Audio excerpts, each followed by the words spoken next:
ના નવા જ વિડીયોની અંદર તમારા બધાનું સ્વાગત છે. પશુપાલક મિત્રો અને ખેડૂત મિત્રો, આપણે થોડાક કામની અંદર તો કંઈ એમાં કાંઈ ઘટે એમ જ નહોતું, કારણ કે કામ હમણાં બહુ આવી ગયું હતું. કારણ કે એક બાજુ હતું આપણું પશુપાલનનું કામ ને બીજી બાજુ આપણું ખેતરનું બધું કામ હતું, વાડીનું. એટલે તમામ કામ પતી ગયું છે અને હવે આપણે પાછા વિડીયો લઈને આવી ગયા છે. કારણ કે આપણી ગાય નવી વિયાણી હતી, એની પછી બીજી ગાય વિયાણી અને ત્રીજી ગાયને આપણે હમણાં સીમન એટલે બીજદાન કરાવેલું છે. અને આપણે કોઈ હમણાં લગભગ 20 થી 25 દિવસ થઈ ગયા છે આપણે વિડીયો બનાવીને, કારણ કે બધું કામમાં બહુ ભીડ હતી એટલે વિડીયો બનાવવાનો કોઈ ટાઈમ મળ્યો નહોતો. તો આપણી ગાય કમ્પ્લીટલી 2 ગાયો વિયાઈ ગઈ છે અને આપણે દૂધનું પણ પ્રોડક્શન હમણાં વધી ગયું છે પશુપાલક મિત્રો. અને કારણ કે જે હવે ગરમીનો માહોલ થઈ ગયો, એટલે કારણ કે ગરમી હવે પડવા માંડી છે, એટલે કારણ કે બધાએ પશુ થોડું થોડું દૂધ ઓછું કરતા હોય છે.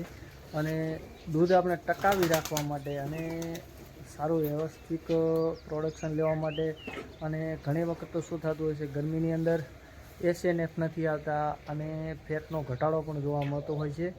તો પશુપાલક મિત્રો અને ખેડૂત મિત્રો, વિડીયોની અંદર તમને સંપૂર્ણ માહિતી આપવાનો છું. ને પશુપાલક મિત્રો, નાના પશુપાલક હોય એમના માટે આપણે અનુભવ માટે વિડીયો બનાવી રહ્યા છે. એટલે અમારી ચેનલ ઉપર તમે નવા હોય તો ચેનલને સબસ્ક્રાઈબ કરવાનું ન ભૂલતા અને વિડીયોને એક લાઈક કરવાનું ન ભૂલતા. અને હાલ પશુપાલક મિત્રો, આપણી પાસે 2 ગાયો વિયાણી છે અને ગાયનું કેટલું દૂધ છે અને એક ગાય કેટલું દૂધ આપી રહી છે, તો તમને પણ બતાવી દઈશ કે આપણી ગાયો હાલ વ્યવસ્થિત. જો તમને પાછળ દેખાતું છે, આપણી પાછળ જે 2 ગાયો છે એનો આ વાસરડો એક છે અને એક વાસરડો હતો એ 5 થી 6 દિવસનો થયો હતો અને એ મરી ગયેલો છે. અને આ વાસરડો જ છે. અને આજે આ બાજુની કાળી છે અને પેલી બાજુની ગોરી, બંને ગાયો વિયાણી છે. અને એની પછી આપણે આ ગાયને બીજદાન કરાવી દીધું છે. અને હાલમાં પશુપાલક મિત્રો, ગાયને લગભગ વિયાઈને 15 દિવસ આસપાસ થયા છે. એક કાળી છે અને ગોરીને લગભગ થઈ ગયા છે 20 દિવસ. હવે કમ્પ્લીટ દૂધ ઉપર આવી ગઈ છે. અને પશુપાલક મિત્રો, જે ગરમીની સિઝનની અંદર ગાય વિયાતી હોય છે એને 10-12 લીટર દૂધ હોય છે અને 8-9નો એવરેજ રહેશે. કારણ કે થોડુંક અત્યારે ગરમીના હિસાબે પશુ દૂધ કાપતું હોય છે. અને જ્યારે આપણે શિયાળાની અંદર પશુ વિયાતું હોય છે એનું દૂધ પરફેક્ટ મળતું હોય છે. પણ પશુપાલક મિત્રો, આમાં બન્યું છે એવું કે આપણે દર વખતે બધાય પશુ કન્ટિન્યુ, કારણ કે જે શિયાળાની મોસમ આવતી ઠંડીની, એવા જ પશુ વિયાવાની શરૂઆત થઈ ગઈ હતી. પણ આ વખતે થોડીક આપણે લેટ થઈ ગઈ છે અને બીજા 2 પશુ આપણે શિયાળાની અંદર ખરી ગયા હતા. એ પણ પશુ હવે આપણે ગાભણ કરે બીજદાન થઈ ગયેલું છે. તો આ કાળીને હમણાં કાલે બીજદાન કરાવેલું છે. એના પછીની જે કાબરી તમને દેખાય છે એ આપણે 5 મહિનાની ગાભણ છે. એના પછીનું છે એને 1.5 મહિનો થઈ ગયો બીજદાન કરાયાને. અને ભેંસ છે એને લગભગ 3.5 થી 4 મહિના થઈ ગયા છે. અને પેલી બાજુ છે એ હમણાં 2 ગાયો પણ વિયાણી છે અને દૂધ પણ સારું છે. અને વ્યવસ્થિત હાલ તો જે ઉનાળાની સિઝન પ્રમાણે આપણે પશુને જેટલું દૂધ હોય એટલું તો આપણને એનું પ્રોડક્શન નથી મળતું, પણ તો એ હાલની સિઝનની અંદર આપણે રેડી છે. અને આપણે આ જે પશુ નવા લાવ્યા હતા એ પશુ હવે, કારણ કે ધીમે ધીમે દૂધ ઓછું કાપતા જાય ને ઉનાળામાં તો ખરેખર જે 5 લીટર દૂધ કરતી હોય છે એ 2 થી 3 લીટર દૂધ કરતી હોય છે પશુપાલક મિત્રો.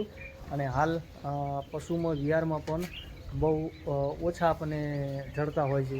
અને હાલ ગરમીની સિઝનની અંદર લગભગ જે જર્સી ગાય હોય, શંકર ગાય હોય છે, એ દૂધ આપતી હોય તો એની સામે ગરમીમાં એમને પશુઓને વધારે ગરમી લાગતી હોય છે અને વપતી હોય છે ગાયો. એટલે હાલ માપનું દૂધ હોય એ બરાબર છે, કારણ કે આપણને વધારે મેડિકલ ખર્ચો ઓછો થાય તેના હિસાબે પશુપાલક મિત્રો જે શિયાળાની અંદર દૂધ કાઢતી હોય 10-12 તો કોઈ બીમાર પડતી નથી ને ઉનાળાની અંદર થોડુંક દૂધ વધારે આપણે એનું વધારી દઈએ કોઈ પણ આઈડિયાથી તો પશુ હોતું હોય છે અને બીમાર પણ વધારે પડતું હોય છે. એટલે જે અત્યારે કન્ટિન્યુઅર રનિંગમાં જે પશુનું દૂધ હોય 7-8 લીટર એ બરાબર હોય છે. પણ શિયાળાની સિઝનની અંદર કે ચોમાસામાં વિયાય છે એમાં પણ મજા આવતી હોય છે. અને ઉનાળામાં થોડીક પશુઓમાં શું છે કે ઝાઝું દૂધ હોય તો